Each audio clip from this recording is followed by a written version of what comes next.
First chamber ஆப்ஷனில் போய்ட்டு இதில் வந்து லென்த்து ஆங்கிள் லென்த்து ரெண்டு ஆப்ஷன் இருக்குது. First length angle. ஃபஸ்ட்டு வந்து நம்ம டேஞ்சன்சியாக வச்சு நமக்கு தெரியும். ஃபஸ்ட்டு நம்ம அந்த எட்ஜை வந்து செலக்ட் பண்ணிக்கலாம். அதுக்கப்புறம் வந்து லென்த்து 6 கொடுக்குறேன். ஆங்கிள் வந்து 45. அப்புறம் ஜஸ்ட் ஓகே. பார்த்திங்கன்னா இந்த மாதிரி வந்து க்ரியேட் ஆகும். இது வந்து சேம்பர். இப்போ இங்கே போய்ட்டு லென்த்து ஃபஸ்ட் லென்த்து டிஸ்டன்ஸு பார்த்திங்கன்னா தெரியும். வந்து எடிட் பண்ணிக்கலாம் இங்கேயும்.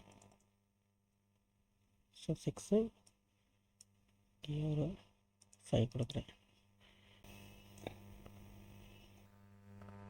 ஓகே. பார்த்தீங்கன்னா நான் கொடுத்த லென்த்தை பேஸ் பண்ணி வந்து சேம்பர் வந்து க்ரியேட் ஆகிருக்கும். இதை வந்து லென்த்து அண்டு லென்த் ஆங்கிள் நார்மலாக வந்து 45 டிகிரியில் நம்ம வந்து சேம்பர் வந்து க்ரியேட் பண்ணுவோம். Just okay. இப்போது சேம்பரில் போய்ட்டு இப்போ டேஞ்சன்சி நமக்கு வந்து ஃபுல்லாக வந்து செலக்ட் ஆகிடும். லென்த்து அதை பேஸ் பண்ணி வந்து நமக்கு சேம்பர் வந்து க்ரியேட் ஆகும். சேம்பரில் போய்ட்டு மினிமல் ஜஸ்ட் நம்ம ஒரே ஒரு எட்ஜை மட்டும் செலக்ட் பண்ணி லென்த்து ஆங்கிள் லென்த்து இந்த வேல்யூ வந்து அந்த வேல்யூ வந்து நம்ம கொடுத்துக்கலாம். ஓகே. ஸோ சேம்பர் க்ரியேட் ஆகிடும். இது ரிவர்ஸ் டைரெக்ஷனும் பண்ணிக்கலாம். அதாவது இந்த டைமென்ஷனை வந்து ரிவர்ஸ் பண்ணிக்கலாம். Length 1 length 2.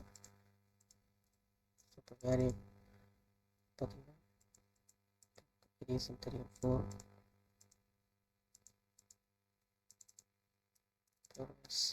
கீழே வந்துச்சு பார்த்தீங்களா. ஸோ அந்த மாதிரி வந்து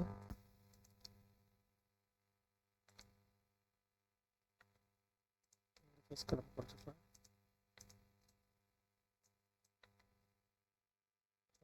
ஃப்ளாட்டாக வந்து சேம்பர் வந்து க்ரியேட் ஆகும். இதுதான் வந்து சேம்பர் ஆப்ஷன்.